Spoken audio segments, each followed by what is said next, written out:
Without a gun, I'd be no match for Frankie's men. I'd have to play hide and seek with them. We'll take care of it. What the?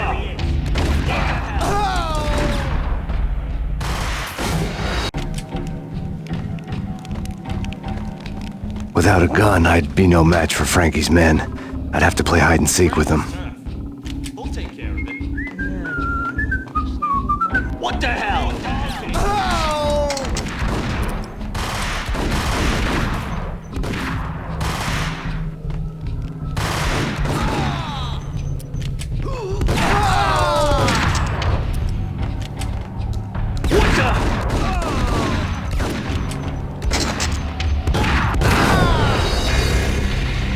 We'll take care of it.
things were fast going from bad to worse.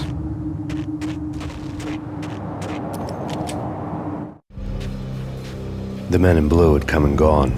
They had decorated the place with chalk outlines and tied it together with yellow tape. The cops who had stayed behind were dead.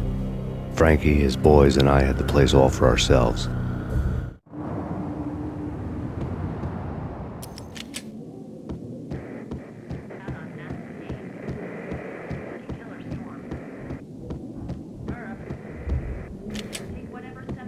Just forget about it. Just forget about it. Hey, just forget about it. That crazy witch, you should have heard her. She was a real scream when the boys caught her trying to cap the Don. Oh, that's friggin' bad. To the trio?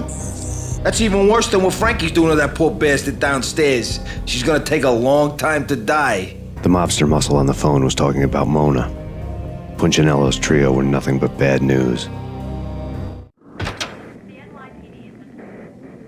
There he is!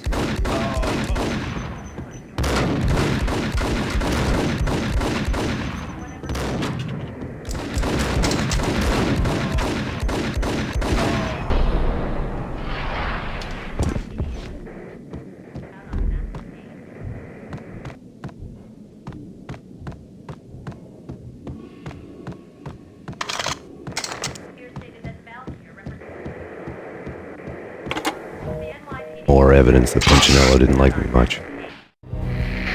The fact remains that all the victims so far identified in the Ragnarok shooting have been known criminals, many of whom had large doses of V in their blood. Reliable sources say that Max Payne was also among those killed, although no body has been recovered at this time. Reliable sources. That meant somebody thought the Mafia had me, didn't want the cops snooping around anymore. The body would be delivered to them barely recognizable. Case closed. Don Punchinello had the power to be that reliable source, which was no news, but his news was old news. Framing me hadn't been enough. Don Punchinello had put a hit on me. He wanted me dead, and it had been important enough for him to give written instructions to Frankie about it.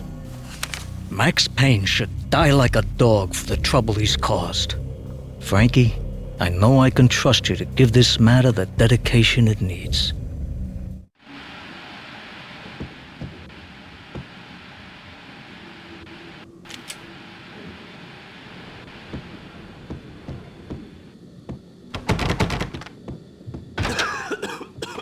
Hold it!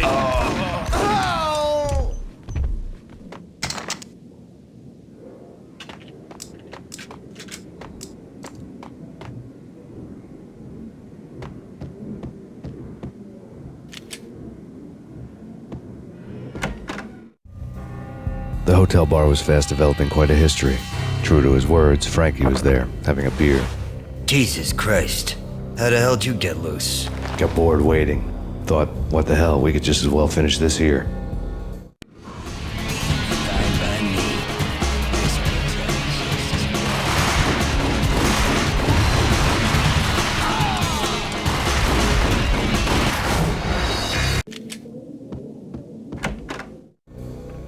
The hotel bar was fast developing quite a history.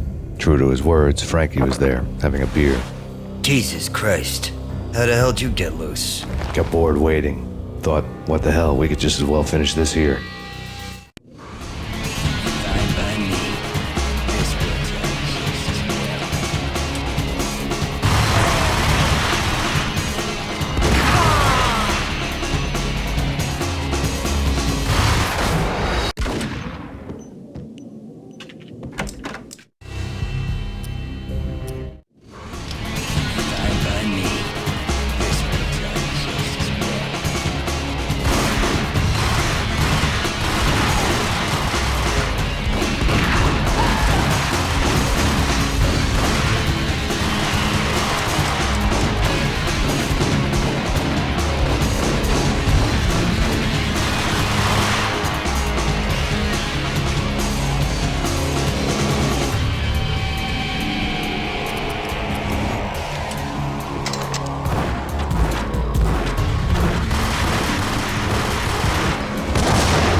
You think you've been a lovely audience.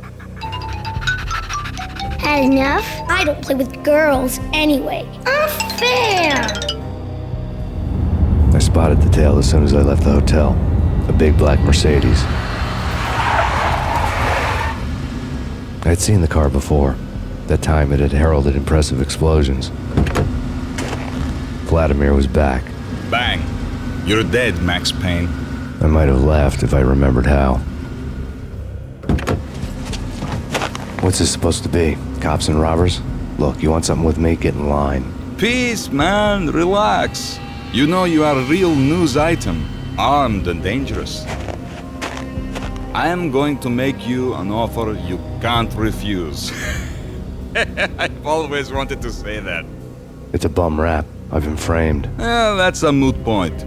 Whatever you did or did not do, I'm sure you had good reason for doing it. Want to hear me out? I'm listening. Punchinello messing with V is bad for business all around. But that's not all. There is this guy, Boris Dime, used to pull jobs for me. He's the captain of the cargo ship Charon. Now the bastard turncoat has gone over to the other side, Punchinello's. The ship's loaded with high-res hardware, guns, my business. If Punchinello gets hold of that cargo, he's won and I have lost. And you'll have your work cut out for you. If you want to get to Punchinello, you'll need heavy-duty persuaders. I am just the man to get them for you. Change the ship back under my flag, maybe pop 2 in the traitor Dime's head while you're at it. You'll get enough guns to start the apocalypse. You in or out? Let's get this show on the road. Vladimir was one of those old-time bad guys with honor and morals, which made him almost one of the good guys. None of us was a saint. The Brooklyn riverfront was a maze of rusty containers, sharp-boned cranes looming up from the snowstorm. On a night like this, you couldn't help but think of the dark army of dead men sleeping with the fishes, cement shoes in line. No Minotaur lurked in this labyrinth, but somewhere out there, on the clanking deck of his cargo freighter, the skipper of the Chiron was waiting, like the ferryman of the river Styx.